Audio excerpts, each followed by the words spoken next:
আসসালামু আলাইকুম। আমি সুজন হোসেন রিফাত, বাংলাদেশ মফস্বল সাংবাদিক ফোরাম রাজুর উপজেলা শাখার সাধারণ সম্পাদক।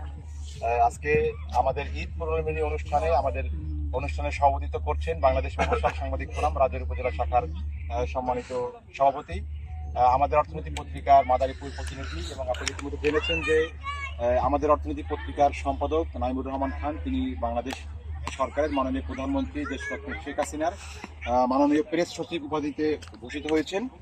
তার পত্রিকার প্রতিনিধি এবং বাংলাদেশ প্রেস ইনস্টিটিউট পিআইবির শিক্ষার্থী এস এম জাকির হোসেন ফেরদৌস হোসেন এর সভাপতিত্বে আজকের এই প্রোগ্রাম অনুষ্ঠিত হচ্ছে। ইতিমধ্যে আমাদের এই প্রোগ্রামে উপস্থিত রয়েছেন এই এলাকার কৃতি সন্তান, আমাদের মফস্বল সাংবাদিক ফোরামের সহসভাপতি এবং শিরখারা ইউনিয়ন যুবলীগের সাধারণ সম্পাদক মামুন ভাই।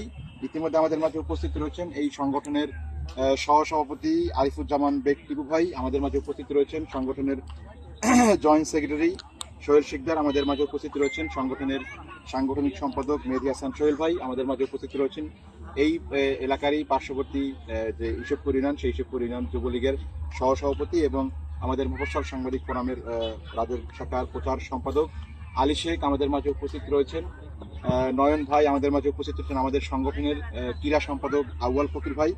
আমাদের মাঝে উপস্থিত রয়েছেন আমাদের সংগঠনের সদস্য মাহমুদুল হাসান। আমাদের মাঝে উপস্থিত রয়েছেন আসিফ ভাই এবং আমাদের মাঝে আরো অনেকেই উপস্থিত রয়েছেন। সবাইকে আমার পক্ষ থেকে এবং সংগঠনের পক্ষ থেকে শুভেচ্ছা অভিনন্দন জানাচ্ছি। আমাদের অনুষ্ঠানের এই পুরস্কার বিতরণী অনুষ্ঠানের একেবারে শেষ পর্যায়ে আমরা চলে এসেছি। আমরা শুরুতেই পুরস্কার দিব হচ্ছে ক্রিকেট খেলার।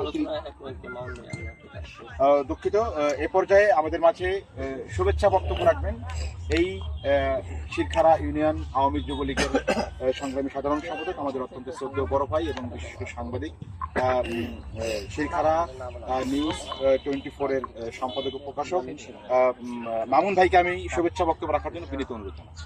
ধন্যবাদ। ঈদ পুনর্মিলনী অনুষ্ঠানের আয়োজন করা হয়েছে এবং এটা একটা অত্যন্ত আনন্দ ঘন পরিবেশে সারাটা দিন আমরা আনন্দের ভিতরে ছিলাম। আমরা ছিলাম একে অপরের ভালোবাসার বিনিময়ের ভিতরে ছিলাম। আমরা ছিলাম অত্যন্ত অসাধারণ সুন্দর একটি পরিবেশের ভিতরে ছিলাম। সময় তো শুধু আজকে এমন একটা দিন, আমরা সবসময় নিউজ সংগ্রহ করতে যখন যাই তখন সবাই যখন ক্যামেরা ধরে আর আমরা ক্যামেরা ধরি,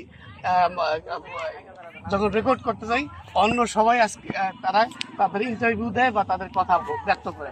আজকে এমন একটা পরিস্থিতি, আজকে আমাদের নিজের কথা ব্যক্ত করা লাগছে এবং নিজেরাই রেকর্ড করা হচ্ছে। এটা একটা অনন্য সুন্দর